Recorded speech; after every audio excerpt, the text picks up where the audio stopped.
Hey y'all, it's Hope at Crafty Hope, and welcome to day 9 of Index Card a Day, or ICAD. I have the information below. Y'all, I'm going to go and tell you, I love this card.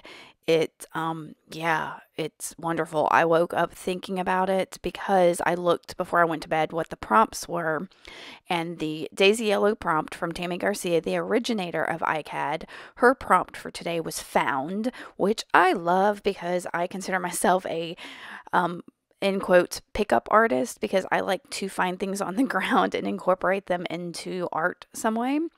So the found prompt really spoke to me. And then the Mix Media ICAD prompt from Nina Fickett is Alizarin Crimson.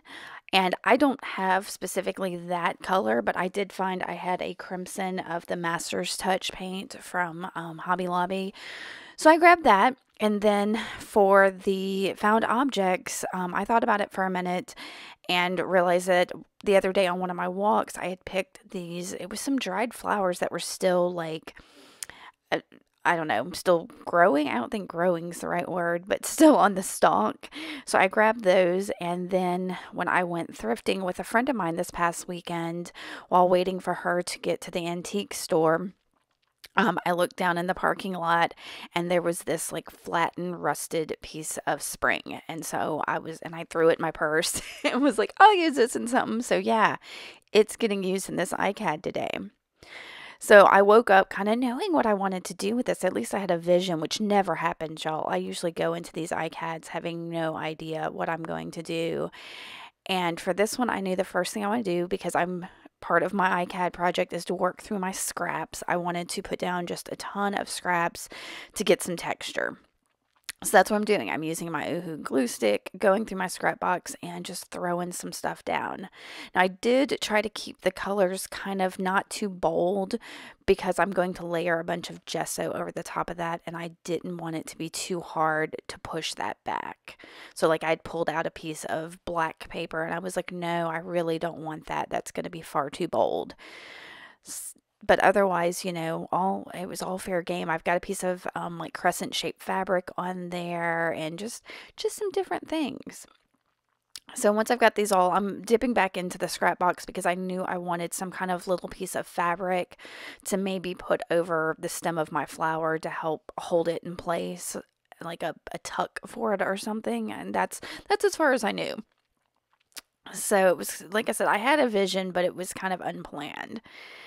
So I'm putting down, this is the Liquitex Basics gesso, white gesso, and so I've put it down on top of this card with all of these layers of scraps, and I'm pushing it down with like a gift card type thing. And yeah, and so I'm going to dry that, and we're going to go through several layers of this, so I'm trying to make this as fast as possible for y'all. So got that first layer down. I'm going to dry it. For the second layer, I decided to use a palette knife to see if that would, I don't know, give me a little bit different texture or something. It's a little bit easier to control than that gift card. So I moved that around. So this is layer 2 of white gesso. And you can see I'm not covering everything. I'm letting some of the colors, especially around the edges, kind of peek. Yeah, I'm going to mess with my palette knife for a second. And I'll dry this again. And then I'm going to do one final coat here of this white gesso. Yep, with the palette knife again.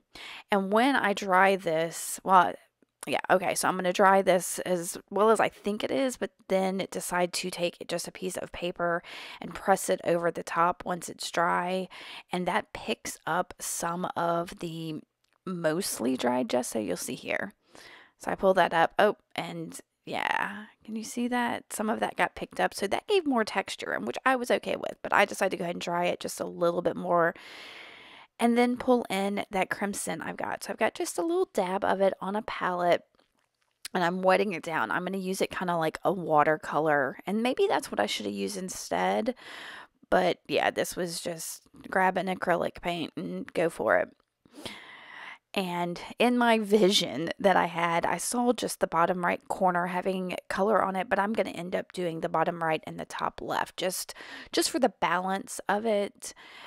makes me feel better. But y'all, do you see all of that texture getting picked up with that really watery acrylic paint? Oh, I love it. And hitting some of that texture with my paintbrush, some of the paint did splatter a little bit. That's fine. I didn't care if it spread a little bit. So, like I said, I'm going to do that top left as well, kind of the same thing. I don't want it to be too matchy-matchy, so I'm not going to pull it out exactly the same amount or anything. And before I dry it, I decide to go ahead and grab my dried instant coffee in this yogurt cup and reconstitute it a little bit so I can add a little more interest to the background with some coffee splatter. So that's, yeah, I'm going to do that, splatter that. And all of those splatters were kind of going in one direction, so I turned my card a little to see if I can get, so it doesn't feel like straight lines of splatter. And now I'll dry it, and I'm going to bring in my found elements and a little piece of, I think it's coffee dyed cheesecloth. I don't know why I didn't cut this down. Sorry about that. Normally I'm a little bit better about getting all my dry times out. So I'll start bringing in my little elements, my smashed spring and that little weird flower thing. Now, y'all, I know that flower piece is going to fall apart over time. I went ahead and got a picture. I've got pictures of it that I can keep because it hasn't been saved in any kind of way. It's going to decay over time, and that's okay. That's the wabi-sabi of life. It's just, I'm okay with that. So I've decided on this arrangement of my little stack of things, and I'm going to go grab some brown embroidery floss, and I'm going to go ahead and put it on the needle and everything so you don't have to watch me to do that. And I'm going in from the front of this just so I can make sure it's kind of exact where I start. And I'm just going to sew this stack in place. I didn't use any kind of glue or anything. I'm purely stitching this all in place. And y'all, it feels super sturdy. The way I kept those stitches kind of close together, nice and tight. And I'm stitching that in place. And I think I only put 3 or 4 stitches in there, but I'm telling you, it feels pretty secure. I'm talking about, not wanting to crush this flower and have it fall apart. I'm not sure how I'm going to store it, so I'm kind of thinking I'm going to have to find a place on my desk or something to keep it so I don't smush it. All right, so once that is stitched in place and it feels pretty secure, I'm going to go ahead and tie a knot on the back to finish this off. And then I'm going to look for a word. I knew almost immediately that I wanted to use the metallic words from Tim Holtz. Something about that black with the gold on it felt right. And I found the word found, which again is the prompt. And I was like, well, that's it. That's what it's got to be. And I'm going to stick that on my card and be done. Now, I could have added some gold splatters or something, but I really just kind of wanted to keep this simple. I hope you enjoyed this. If you did, give me a thumbs up. Make sure to check out the hashtags ICAD. If you have any questions, because I know I went through this pretty quick, don't hesitate to ask. And thank you so much for coming by and watching. Have a beautiful day. Bye.